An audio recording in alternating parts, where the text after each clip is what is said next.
जय सद्गुरुदेव, जय पच्चरणम।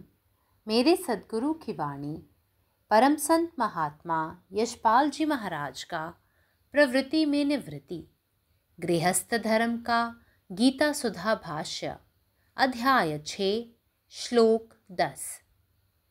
योगी युञ्जीत सततमात्मानं रहसि स्थितः, एकाकी यत् चितात्मा निराशीर परिग्रहः। इसलिए उचित है कि जिसका मन इंद्रियों सहित शरीर जीता हुआ है, ऐसा वासना रहित और संग्रह रहित योगी अकेला ही एकांत स्थान में स्थित हुआ निरंतर आत्मा को परमेश्वर के ध्यान में लगावे। भगवान कृष्ण वार्ता को आगे बढ़ाते हुए कहते हैं, जिसके अंतःकरण में अद्वैत भाव दृढ़ता से बैठ जाता है और जिस भाव का कभी अंत नहीं होता, ऐसा पुरुष निरंतर अपने आत्म स्वरूप में स्थिर रहता है। हे अर्जुन, जो इस प्रकार की अद्वैत दृष्टि से विचार करता है वह अद्वितीय होता है, क्योंकि तीनों लोकों में वही आत्म स्वरूप से ओतप्रोत भरा रहता है और इसलिए वह संसार एवं गृहस्थ में रहते हुए भी सहज ही अपरिग्रही अर्थात गृहस्थ होते हुए भी किसी वस्तु का ममता पूर्वक संग्रह नहीं करता। ध्यान योग में 3 बातें मुख्य है। 1. चित्त की एकाग्रता। 2. चित्त की एकाग्रता के लिए उपयुक्त जीवन की परिमितता। और 3. साम्य दशा या समदृष्टि। इन तीनों बातों के बिना सच्ची साधना नहीं हो सकती। चित्त की एकाग्रता का अर्थ है चित्त की चंचलता पर अंकुश। जीवन की परिमितता का अर्थ है सब क्रियाओं का नपातुला होना। समदृष्टि का अर्थ है विश्व की ओर देखने का उदार दृष्टिकोण। इन तीनों बातों से ध्यान योग बनता है। इस त्रिविध साधना के भी साधन हैं, वे हैं अभ्यास और वैराग्य। Here Lord Krishna Paramatman, the manifestation of the Supreme, is giving an advice to his most intimate friend and life's companion Arjuna on the methods of self-development and the techniques of self-perfection. Even the Lord did not say that he would give him a secret method by which the seeker would not have to make any struggle at all, that the entire responsibility would be borne by him. The very opening sentence of this shloka weeds out any such false hopes in the minds of the seekers. O man of self-control, yogin, you should constantly practice concentration. Sitting in solitude, one should practice meditation. It does not mean that meditation can be practiced only in the jungles and in solitary caves. It only means that in our homes the sadhak should try to withdraw himself from his mental and physical preoccupations and should retire to a corner in his house for the purpose of meditation. However, his success in his inward concentration and peace will be directly proportional to the amount of self-control he is practicing in his daily life, which is not possible unless he frees himself from eagerness to possess and anxiety to hoard. The truly virtuous man is he who commits no sin, even when he is all by himself. That is no virtue which is practiced for fear of public opinion. He alone is established in self-control who is not eager to possess and anxious to hoard. That alone is the virtue which is practiced quietly and unostentatiously. Om. जय गुरुदेव, जय पदशरणम.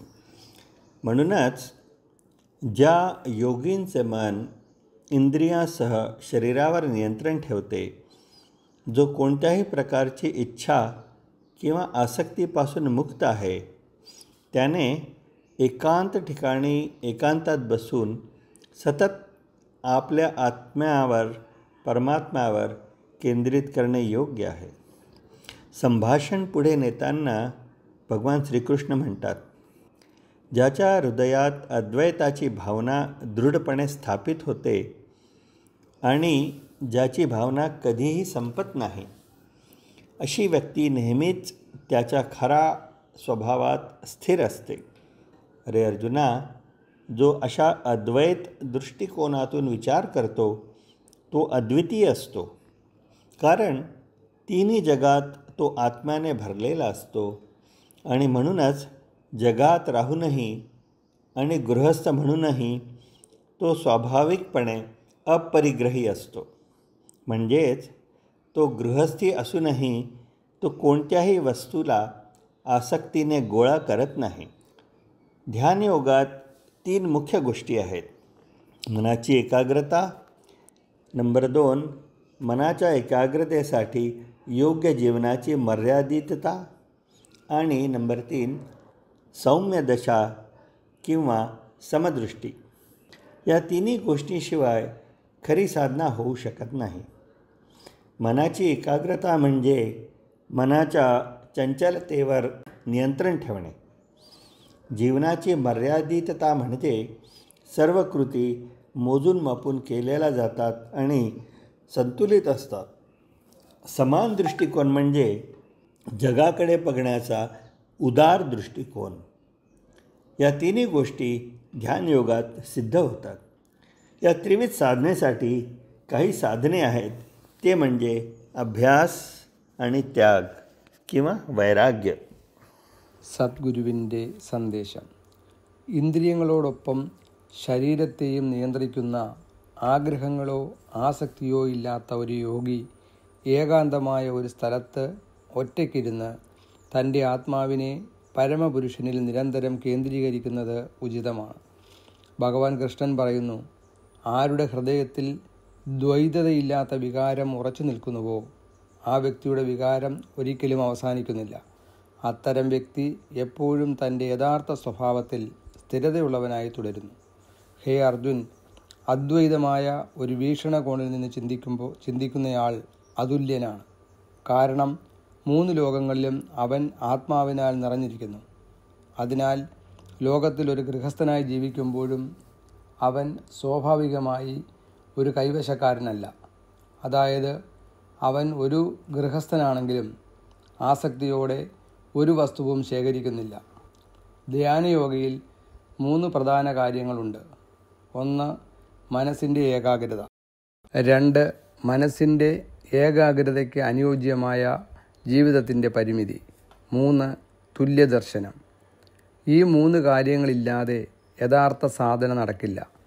മനസ്സിൻ്റെ ഏകാഗ്രത എന്നാൽ മനസ്സിൻ്റെ ചഞ്ചലതയെ നിയന്ത്രിക്കുക എന്നാണ്.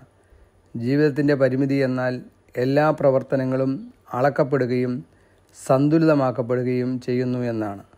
തുല്യദർശനം എന്നാൽ ലോകത്തോടുള്ള ഒരു ഉദാരമായ സമീപനം എന്നാണ്.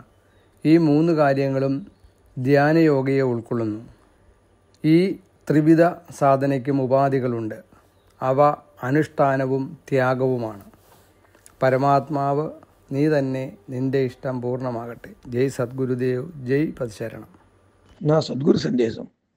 గీతాసుధ పరసత్ మహాత్మా శ్రీ యశ్బాజీ మహారాజ్ వారిచే ప్రతిపాదించబడిన ప్రవృత్తిలో నివృత్తి గృహస్థ మార్గంలో గీతాభాష్యం అధ్యాయం 6 శ్లోకం 10. అందుచేత ఉచితమైనది ఏమిటంటే ఎవరి మనసు ఇంద్రియములతో పాటు శరీరం కూడా జయించబడిందో అటువంటి వాసనారహిత సంగ్రహరహిత యోగి ఒంటరిగా ఏకాంత స్థలంలో ఉండి నిరంతరమున ఆత్మను పరమేశ్వర ధ్యానంలో లగ్నం చేయాలి. శ్రీకృష్ణ భగవానుడు విషయాన్ని ముందుకు పొడిగిస్తేలా చెప్తున్నాడు. ఎవరి అంతఃకరణలో అద్వైత భావం దృఢంగా ప్రవేశించి ఉన్నదో మరియు ఆ భావనకు ఎన్నటికీ అంతం ఉండదో అటువంటి పురుషుడు నిరంతరము తన ఆత్మస్వరూపం నుండే స్థిరంగా ఉంటాడు. ఓ అర్జున, ఎవరు ఈ విధమైన అద్వైత దృష్టితో ఆలోచిస్తాడో అతడు అద్వితీయుడవుతాడు. ఎందుకంటే 3 లోకములందు అతడే ఆత్మస్వరూపంతో నిండుగా కలిసి ఉంటాడు. అందుచేత అతడు సంసారం నందు గృహస్థునిగా ఉంటున్నా కూడా సహజంగానే అపరిగ్రహి అనగా గృహస్థుడైనా కూడా ఏ వస్తువును మమతాపూర్వకంగా సంగ్రహించని వాడు అవుతాడు. ధ్యాన యోగంలో 3 విషయాలు ముఖ్యమైనవి. ఒకటి చిత్త ఏకాగ్రత, 2 చిత్త ఏకాగ్రత కోసం ఉపయుక్తమైన జీవన పరిమితత్వము, 3 సామ్య దశ లేదా సమదృష్టి. ఈ 3 విషయములు లేకుండా నిజమైన సాధన జరగదు. చిత్త ఏకాగ్రతకు అర్థం చిత్తచాంచల్యమును నిరోధించుట. జీవన పరిమితతకు అర్థము అన్ని పనులు జాగ్రత్తగా క్రమబద్ధంగా బేరీజు వేసుకుని చేయడం. సమదృష్టికి అర్థము ప్రపంచం చూసే దృష్టికోణాన్ని మార్చుకోవడం. ఈ 3 విషయములతోనే ధ్యాన యోగం ఏర్పడుతుంది. ఈ 3ను సాధనకు సాధనములు. ఇవే అభ్యాసము మరియు వైరాగ్యములు. పరమాత్మ నీవే ఉన్నావు, నీ ఇష్టమే నెరవేరాలి. జై సద్గురుదేవ్, జై ప్రసరణం.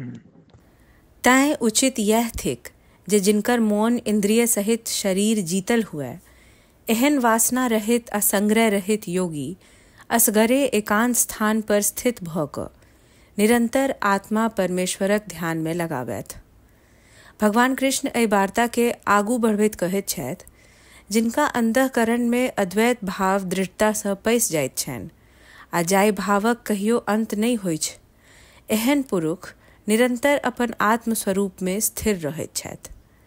हे अर्जुन, जे एहि तरहक अद्वैत दृष्टि सँ विचार करैत छथि ओ अद्वितीय होइत छथि, किएक तीनू लोक में वैह आत्मस्वरूप सँ ओतप्रोत भरल रहैत छथि आ एहि लेल ओ संसार आ गृहस्थ में रहितो कोनो सांसारिक वस्तु के मोहपूर्वक संग्रह नहीं करैत छथि।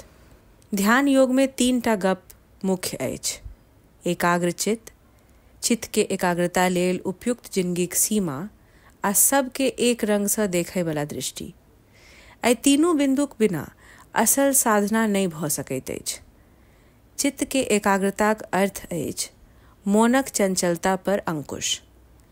जिंदगीक सीमाक अर्थ अछि सब क्रिया के एके रंग भेनाइ। समदृष्टिक अर्थ अछि संसार दिस देखबाक उदार दृष्टिकोण। एहि तीनू गप सँ ध्यान योग बनैत अछि। एहि 3 तरहक साधना के सेहो साधन अछि। ई अछि अभ्यास आ वैराग्य। अखिल भारतीय संत मत सत्संग पंजीकृत दिल्ली, मुख्यालय B20 CC colony, Rana Pratap Bagh के सामने, दिल्ली। सत्संग आश्रम संत यशरूप तपोभूमि परिसर, अनंगपुर, जिला फरीदाबाद, हरियाणा।